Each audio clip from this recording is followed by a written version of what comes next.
Religion and mythology operate on very deep levels psychologically, long before rational systems of explanation evolved, before rationalistic political philosophy evolved. Civilization was, in the first place, coordinated by constellations of shared symbols and rituals. And those were not consciously constructed. Carl Jung defined a symbol as a concept or a unit of meaning that is not yet accessible to conscious awareness, but which is kind of churning along in the unconscious, the personal unconscious or the collective unconscious. Symbols appear to us in dreams, in works of art that the artists aren't fully consciously deliberating. These resonating forms appear to us and are picked up because of their intrinsic properties, because they analogically are resonant with a meaning building process that is much deeper and broader than just our conscious mind. So, religion and mythology are things that can't be fully modeled. Nassim Taleb argues in a variety of ways for a kind of conservatism on the basis that tradition is anti-fragile, whereas theories are fragile. Tradition demonstrates that it functions even if we don't understand fully how it functions. We have no choice but to rely on tradition, because if we try to rely only on our theories about the world, we have a very low probability of getting it right. Our theories are built off of simplifying heuristics.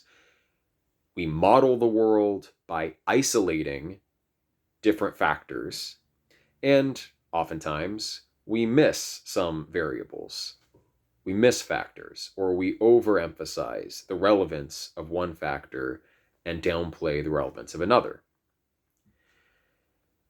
And if you just look at the track record of any given scientific theory, more than likely it's not going to be fully accurate. It's going to be incomplete. It's going to skew the picture in some way. And sometimes they are just wrong. Tradition doesn't get to be wrong in that same way because it's been selected by evolution. It works. At a pragmatic level, it's true. So we should think twice about just abandoning a religious mentality. Religion and myth invokes psychological powers that we don't fully understand, and especially powers of building relationships with other humans, right? We build large-scale societies that other species can't manage because we have these physical symbols uniting us, shared architecture that expresses a kind of collective Umwelt, a visceral worldview, the way a people interprets its own existence is reflected back at that people and shapes that people and unites that people in ways that, again, are not consciously constructed. Today, we have societies built on the idea of the social contract in many cases. And you could argue that such societies are doomed to fail because of that. So, do we need religion? Not all cultures have had religion. Arguably, Old Norse paganism was not a religion. It was a mythology. But there weren't codified sacred texts. There are sacred texts, but they didn't have the same kind of authority that the Bible has for Christians, or that the, pyramid texts had for the ancient Egyptians. Religions are what you get when a mythology is formalized, where you have specific doctrines that are laid down, and a priest class is set apart from the rest of society. So Hinduism was a religion that evolved from some pre-Vedic mythology. Obviously, you can still see the traces of that mythic layer. I think we still need the mythic layer. It's not that religion alone is enough. You can't rely on only dogma and only the authority of religious institutions. You also have to look to the influence of that kind of ineffable power of symbols, which can't be fully captured. That's perhaps why one of the greatest sins, the only unforgivable sin in Christianity, is blaspheming the Holy Spirit. If a prophet or a purported prophet is claiming to speak from the Spirit, tapping into an unconscious source of wisdom, you have to respect that. You have to listen to that. So the modern West is experiencing a religious crisis.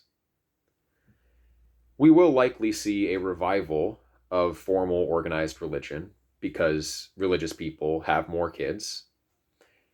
But there are reasons why religion failed in the West to the extent that it has. It's definitely not doing the job that it has historically done. Catholicism built the modern West. It was because of church clerics that the bureaucratic structure of the modern state was able to come into being. And we take that structure kind of for granted now because every nation in the world has adopted that originally medieval European state structure. But it was the church that allowed for it, and it was the church that developed the university system and, achieved the innovations that the West did. If you look at just the progress in mathematics, you see a lot of progress made in ancient Greece, and then a little bit of work done by some Persians, and then nothing. And then Germans in Catholic universities suddenly in the 12th century, 13th century, start discovering new stuff. And then from then on, it's just been new stuff. That is an achievement of Catholic institutions.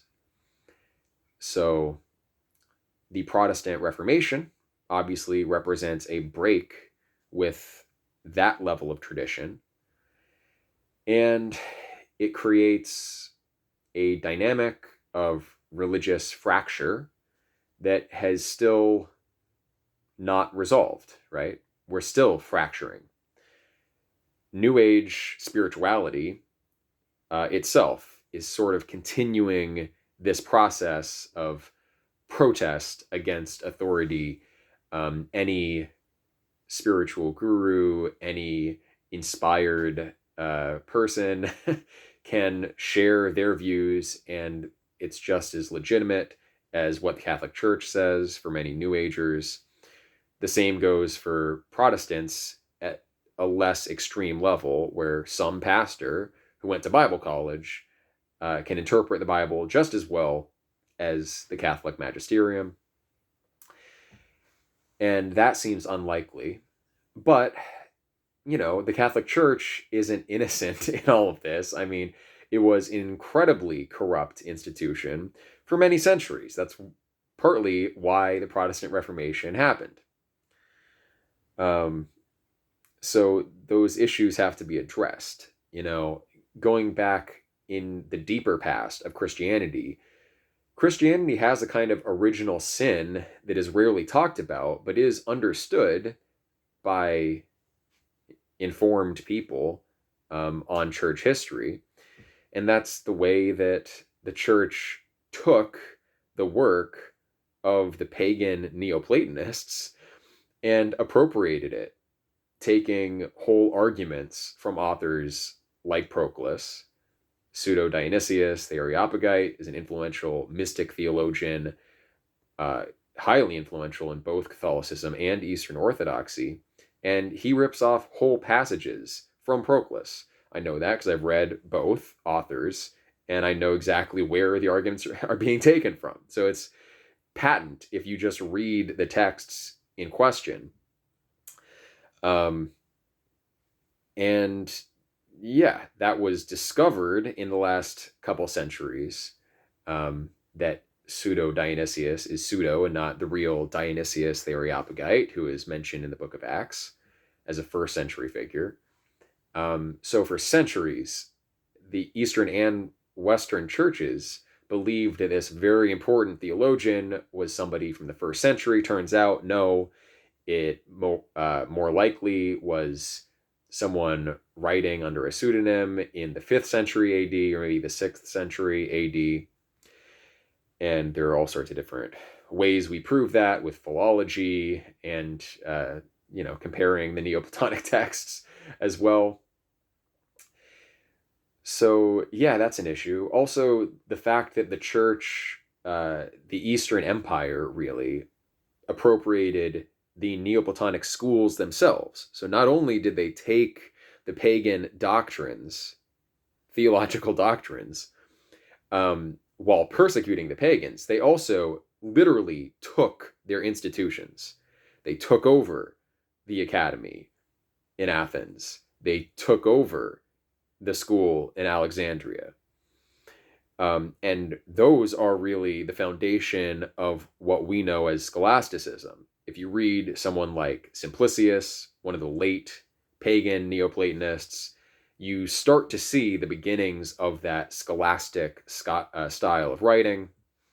The commentary is an important literary genre that is continued in scholasticism. Thomas Aquinas writes commentaries. Yeah, a lot was taken from pagan Neoplatonists and from Plato himself. And how do you explain that away? I mean, it's one thing to say that Plato kind of foreshadowed these truths. There's one truth, so of course, reason can access it as well. But that argument is less convincing when there's evident plagiarism of pagans who were living in the 5th century AD. That's not just like, oh, the truth converges. That's like you're taking the work of these people while you're persecuting them. That, to my mind, is the original sin of Christianity. And moreover, just the way that Christianity approached the pagan world and pagan worldviews. I attend Catholic Mass. I want to be a true believing Catholic, but there are too many objections that I have that I've never seen addressed, that when I raise them, people generally don't have good answers for them. And I'm still, pursuing those Catholic answers. And I'm in conversations with people and priests from a Catholic perspective. And I appreciate, the willingness to work with me there. But, for instance, one thing that I disagree with is the idea that, God didn't genuinely manifest himself to other peoples besides the ancient Hebrews. Catholics can accept that God does reveal some truth in different ways, but the way the church approached pagans was to demonize their gods. I don't believe that polytheism is actually antithetical to Christian monotheism. Seems like a strange take to have in light of the attitudes that Christians have taken historically. But Olympiodorus, a pagan Neoplatonist professor in Alexandria in the 6th century AD, teaching primarily Christians, put it this way to his Christian students, when you're reading Plato and he mentions the various pagan gods, you're not dealing with demons there. You're dealing with different aspects of the one divinity that is behind all of the gods. Olympiodorus said you can think of Platonism as a kind of monotheism, a multi-aspect monotheism. There is one true reality, one truth, one love, one beauty. These are all sort of synonyms for the one at different levels of interpretation. But, Neoplatonists subscribed to apophatic theology, just like Christians ended up doing, and Hindus before anybody else, as far as I can tell. But that means that we can't directly predicate God. We can't just place God in a simple category, because that would subordinate God to the categorical schema in question and render God not absolute. So for God to be absolute, he has to stand outside all categories. So the best we can do is apply a variety of different lenses to God and get at different aspects of God in different ways. And polytheism is the natural human approach to that. Not all polytheistic cultures recognize the one divinity behind all things. Many of them do. But the church could have taken that attitude to pagans. Some Germanic tribes wanted to adopt Jesus into their pantheon. They thought, okay, these are some great teachings. I like these moral lessons. Jesus is welcome into our system of mythology. But that wasn't good enough. The church had to turn those old gods into demons. We have this crisis of religion. Just going back to Catholicism, it would be nice if that were a solution. But for people who are concerned with the preservation of European peoples, as well as European civilization, that's really not enough, because the church is advocating taking refugees. The church promotes, essentially, multiracial societies. If you go to a Catholic church and a mixed race couple comes in, that will be affirmed by everyone. And your kids will grow up in a context where that is seen as acceptable. The church will say that is acceptable. The church emphasizes the human universal and doesn't really respect the individual nationalities anymore. Arguably, there are points that were made in the past in the Catholic Church that affect identitarian political outcomes, but that's not the church that exists. Now, you could take over the Catholic Church, but the question is, how long is that going to take? And how long do white people have left in existence? I think the time scale there doesn't add up. It would be nice if you could reform this existing institution that has so much good going for it. But I just don't see it that way. I don't see it panning out that way. So Protestantism has its own issues.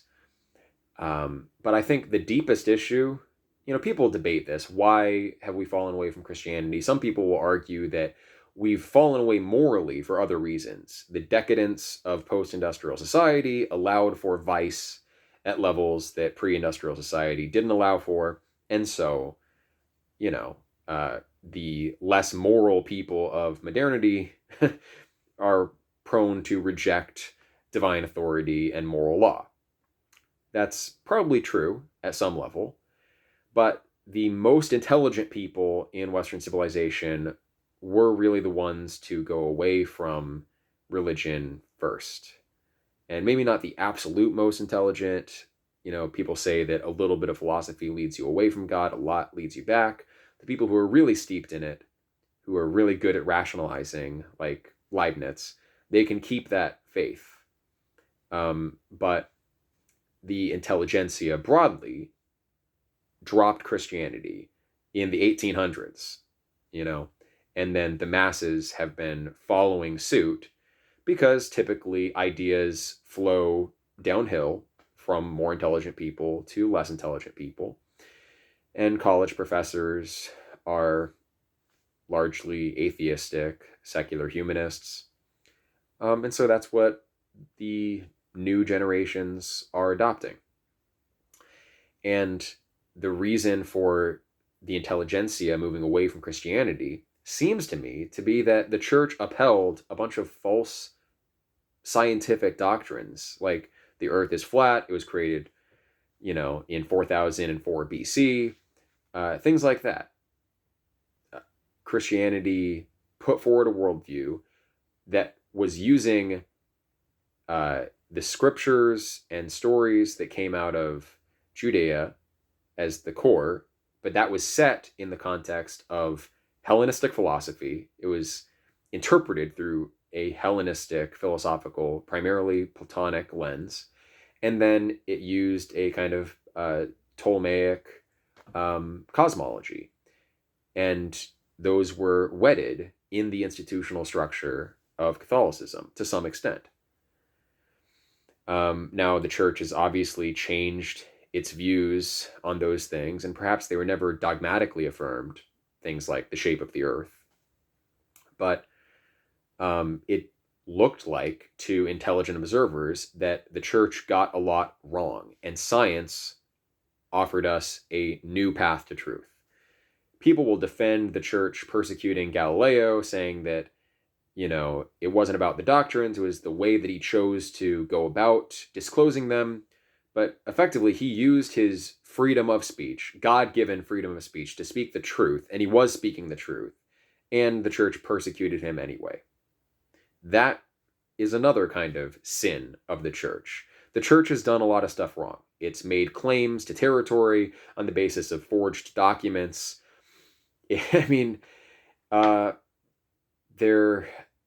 Just look at the Vatican today and how many ancient pagan artworks fill up those halls. There have been crimes. The church, the Fourth Crusade, I believe, sacked Constantinople. There's just a lot of stuff that doesn't make the church out to be this unqualifiedly good institution. Maybe there is a sacred core to it that is inviolate, notwithstanding. It's kind of like the Donatist heresy idea that a priest can be corrupt and yet administer the sacraments without profaning them, because the sacraments are preserved by God's providence. And I like that argument at some level. I think that a moral law was preserved by the church, even if maybe the church overstepped its bounds in certain ways, making claims about philosophy, about cosmology, that it didn't really have the grounds to make. It didn't have that scientific authority. And now the church has kind of realized that and backs away from those sorts of assertions. But it still makes what I take to be philosophical assertions, essentially philosophical assertions, to the extent where, I entertain many worlds theories, multiverse hypotheses, and effectively those are taboo under church teachings. Things like that, in modern philosophy of science and epistemology more generally, holism is a very popular view where no one theory stands in isolation. One theory, one statement of fact even, invokes a whole network of theories that we always have to rely on. And so, it's not that easy to say this set of doctrines or dogmas is within the authority of the church to state, and this is room for acceptable philosophical speculation. Exactly where that line is not clear. And I'm just not sold that the church has this authority to make dogmatic philosophical statements, like there is only one world or things like that. or that, the soul was created in time. I think philosophical arguments can be made for the eternity of the soul, compelling ones. I'm convinced by them. And so I'm kind of in the position of those intellectuals in the 1800s. The church seems to be wrong. And free thinking and science and authentic philosophy is a better path towards truth. People will give arguments for why we should trust the magisterium.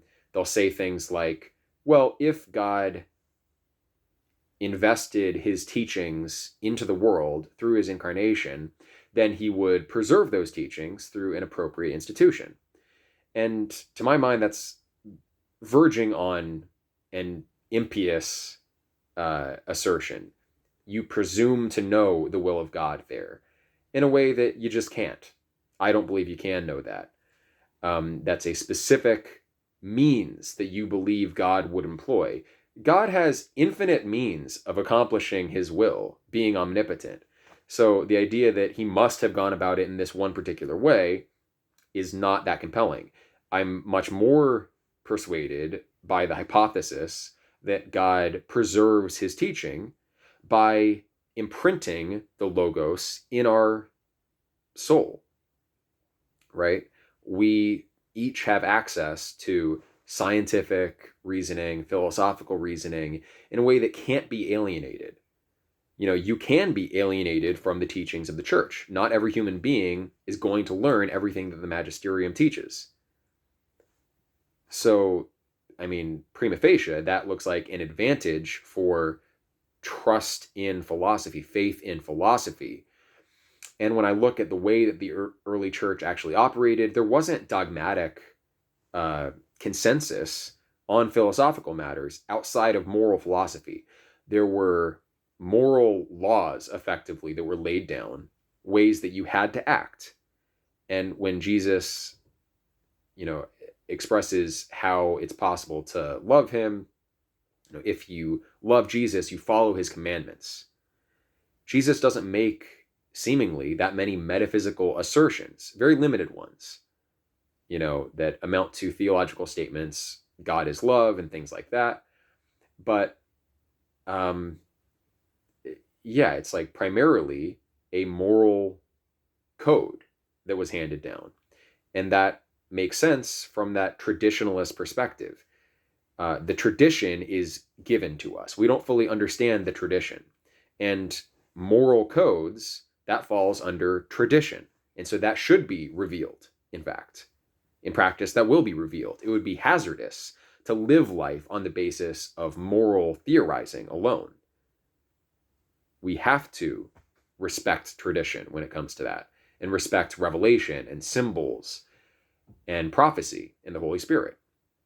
So, okay, we should have an institution that propagates that tradition. That is very important. But did it overstep its bounds? My belief currently is that what the church's mandate actually is and was to maintain that moral law and moral community.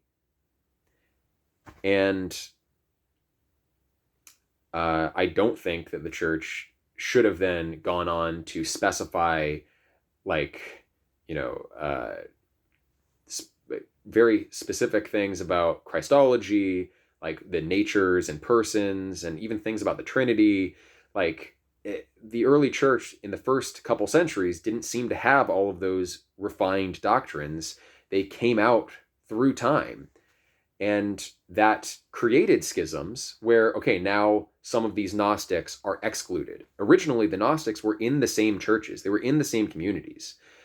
And a moral code was don't create schisms. Well, the mainstream of the church in solidifying certain doctrines, in effect, was the one creating schisms. For my perspective, where I think philosophy, God imprints in our heart as a capacity, and moral tradition is given to us. I attend Mass. I respect Catholic moral teaching. So in a way, I'm not schismed from the church from anything that I've done. The church has schismed away from its original modus operandi of maintaining that community first and foremost. It went into matters of speculative philosophy and theology and excluded people on the basis of those doctrines and dogmas. I think that is another kind of primordial sin of the church. The church has made mistakes. That seems pretty obvious. So, in the modern day Catholicism, you could go to Mass. It's not going to preserve the existence of white people. It doesn't specify really like what is the essential significance of race. There are some arguments that you can piece together, but you're not going to change the institution fast enough. So many people want to go for European paganism these days, but it's hard to live in the mainstream society with a pagan practice. There aren't pagan temples everywhere. You could go for Hinduism, which is a little easier to practice, and many people do. Many people in my audience have gone for Hinduism at some point in their life, as I did, because to me it looked like a more rational system of philosophy than Catholicism had to offer. And I still believe that. But also, Hinduism doesn't schism itself from the Catholics at a certain level, in that they accept that Jesus was an avatar. The Catholics have a dogma, I believe, that there was only one incarnation, and it was Jesus. So on that basis, Krishna cannot have been an incarnation. But I don't see why God has an obligation to let us know other things that he's done. If there are other planets with alien civilizations, God could appear to them, incarnate in their worlds, and we don't have to know about that. If Krishna really did incarnate around 3000 BC, there's no obligation for God to let Christians in the modern day know about that. So, Hinduism is sort of an option for people, but it feels alien. It is also essentially, I think, a nationalistic religion that does specify the role of Hindus as a kind of racial type. Of course, there's the caste system. Like, from a Hindu perspective, we're all untouchables. We're outside the caste system. And who's going to subscribe to a religion that makes you like the dregs of society, in a way? Buddhism is something, many Westerners are adopting Buddhism, but I see Buddhism as basically corrupted, secularized Hinduism. I have my own objections to it. It doesn't really facilitate the building of communities. It doesn't really preserve Western identity and the white race. So, yeah, the options out there don't look that appealing. No one option in isolation. But what if we reconsidered Christianity? What if we took a more conciliatory approach to pagans from a Christian perspective? What if we made space for respecting the forms in which divinity made himself known to humanity in different cultures? If you have Norse heritage, maybe there's something to the idea that archetype of Thor, that archetype of Odin does live in you and is a manifestation of divinity in some limited way. We should accept that it's a more limited way than God the Father from Christianity, who is, that platonic God, simply. But yeah, why not allow some degree of appreciation, devotion to some of those cults outside of Christianity? That's going to sound very heretical, but using that kind of Olympiadorian interpretation, I don't see the problem with it. I mean, it requires saying that the church was wrong to demonize the old gods, but I think that these paths are not mutually exclusive, paganism and Christianity. I think we can take Hindu philosophy, and I think, in fact, that's what happened historically, regardless. The Axial Age emanated from the Punjab. Philosophers who wrote the Upanishads invented the Axial Age philosophy that was then transmitted in different cultures, reached Plato, Pythagoras before Plato, but it reached the Greeks, and then through the Greeks, primarily, it entered into Christianity. But I think the source of a lot of the philosophy that makes Christianity a rigorous system and not just like mere assertions does come from the Upanishads. Again, apophatic theology appears in Hinduism first. um, the notion of that one omnipresent divinity, the oneness of God wasn't as emphasized until the Upanishads. So we could respect that philosophical heritage, tell the truth about where we got these ideas. We could respect the Platonism and Neoplatonism that Christianity drew from more, and make it important that we learn that stuff. That's our true philosophical heritage. Modern philosophy is typically some form of ripping off Neoplatonism. Scholasticism ripped off Neoplatonism. Even modern philosophers like Leibniz or Schopenhauer ripped off Neoplatonism heavily. Whitehead, footnotes to Plato, whatever. Modern philosophy is still highly influenced by Platonism, but we don't actually read these guys. What if we did? What if we made not a new religion, but a new practice where we see that this whole tradition is ours? God-given revelation, all of it, with a special priority placed on the traditional European religion of Christianity and its scriptures and the gospel message and everything. We don't necessarily have to make a dogmatic assertion that every literal statement in the Bible is true. We can leave that open to personal interpretation. The moral interpretation is more important. We need moral consensus. We don't need metaphysical consensus necessarily. We need a moral community that can maintain a philosophical discourse. What if that was the real purpose behind Christianity? We're open to the Holy Spirit. We're open to the Logos. We're listening for God's continual message to mankind through us, him using us. What if the purpose of this emphasis on the moral community in the early church was to have that space for philosophical discourse? And the church failed if that was the real ambit of the church, the divinely given responsibility of the church. What if we went back to that? What if we maintained our Christianity and the moral teachings, especially reciprocal forgiveness and things like that? Maintain those moral teachings. Open up what is permissible in terms of worship so that pagans don't have to go outside of the church. Pagans who feel that strong connection with their ancestral gods can recognize one and the same divinity in both approaches. A perennialist interpretation of religion generally, but with a Christian emphasis. For the last 1,000+ years, your ancestors, if you're European, were probably Christians. You can't just set that aside like it was nothing. It accomplished so much, too. It's like you judge a tree by its fruits, and the fruits of Christianity, well, the modern world in all of its technological sophistication, scientific knowledge, it comes from those universities. That's the responsibility of Neoplatonism as well as the church. But that general heritage centered on Christianity, I think we have an obligation to make sense of this history at a deeper level. And that's why in building the school that I'm building, I think it's important to go back to the Neoplatonic curriculum, really understand the worldview of the ancients, read the church fathers as well, and understand how these things weave together, understand the mutual influences. Our heritage is more than just Christian. We can be Christians and recognize that. We can have a practice of kind of comparative mythology and philosophy united by Christian goodwill.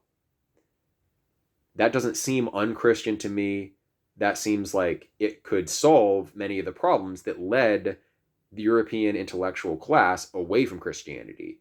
It could have that free spirit of inquiry, exploration, argument, debate, in a friendly, charitable spirit.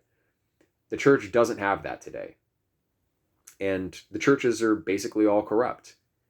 And they are facilitating the downfall of European peoples. In rural areas in America, the number one force driving multiculturalism and accepting in people from all different backgrounds into your community is the churches.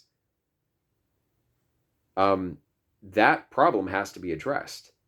So maybe we don't need a new religion, but maybe we open up Christianity to what it was meant to be in the first place and find a way to reconcile European paganism with Christianity. The intellectual foundation is already there. I mean, the intellectual tradition of the church was largely drawn from pagan theology. Neoplatonism was pagan theology. So they're really not that separate. We have to find the truth there. So maybe we shouldn't pretend to know exactly how we should go about this. Maybe we should just accept that, like, there's a lot for us to learn. We should humble ourselves, drop our dogmatic assertions, recognize that we are in a precarious situation. We need healthy mythology and religion, and we need to build that for ourselves, because there's no time to take over existing institutions that themselves were corrupted over centuries, right? They've been infiltrated over centuries by the typical suspects, and they're not going to let go of power easily. And we don't have enough momentum going to change the course.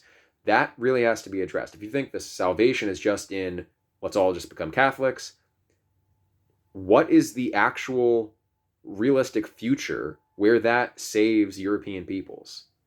I don't see it. So I think we do have to build our own institutions. And we don't have to make our own contrary dogmatic assertions. We can say we're Christians. We can even attend Mass and be in communion with the church.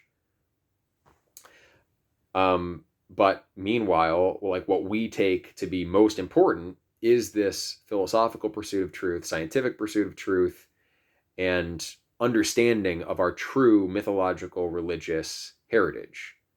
That requires comparative methods, a broad education, a new paideia for a new age. And we can build it. I am building it. So I think that's a worthwhile project. So we don't need to found a new religion, but we have to take seriously the project of reforming what we have now.